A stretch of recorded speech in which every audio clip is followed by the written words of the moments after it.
Driving east from Tunis may be the best way to take in the miracle of the Nile. The road follows the Mediterranean coast for about 1,700 miles. Almost every inch of it is brown 12 months a year, rock and sand baking in the sun. Then you cross an invisible line at the edge of the Nile Valley. Everywhere is an eruption of green. Not even the congestion of Cairo can contain the riot of vegetation. For millennia, no other territory in the Middle East produced such a bounty. Where the yearly flooding of the Euphrates was violent and destructive, the cycles of the Nile were gentle and predictable.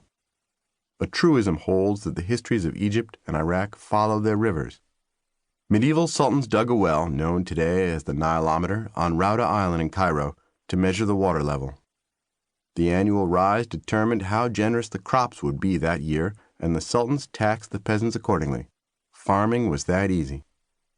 The Nile Valley became the breadbasket of the Arab world. Egyptians swelled with pride in their river. Whoever drinks the water of the Nile will return again to Egypt, the old saying goes. Egyptians also like to say that they have been rallying around grand national projects since the pharaohs built the temples of Thebes. After taking power in 1952, President Gamal Abdel Nasser decided to build a great dam at Aswan, near the Sudanese border, to harness the Nile for hydroelectric power. Abdel Nasser promised a dam more magnificent and 17 times greater than the pyramids.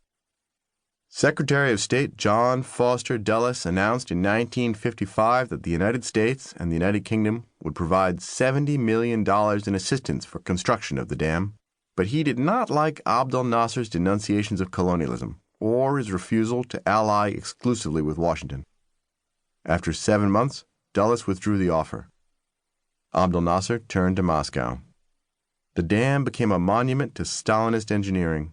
Its construction displaced 120,000 Nubians, the dark-skinned Egyptians indigenous to the area. The lake formed by the dam nearly demolished the breathtaking pharaonic temples at Abu Simbel.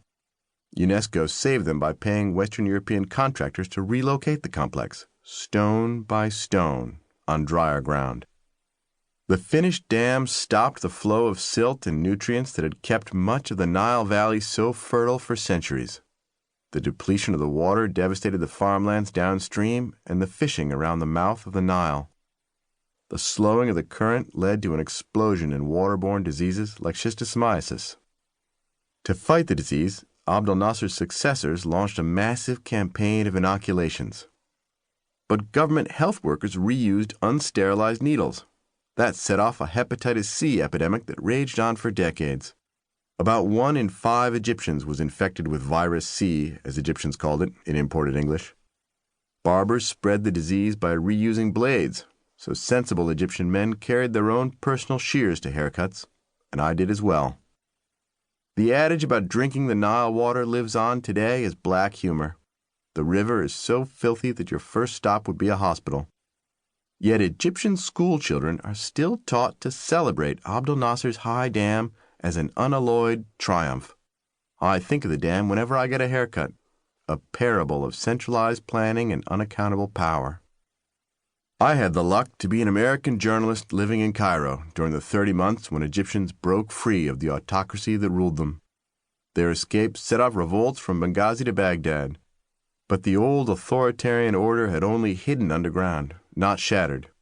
It returned to take revenge. A reinvigorated autocracy did its best to blot out the memory of those 30 months of freedom. Let me tell you the story.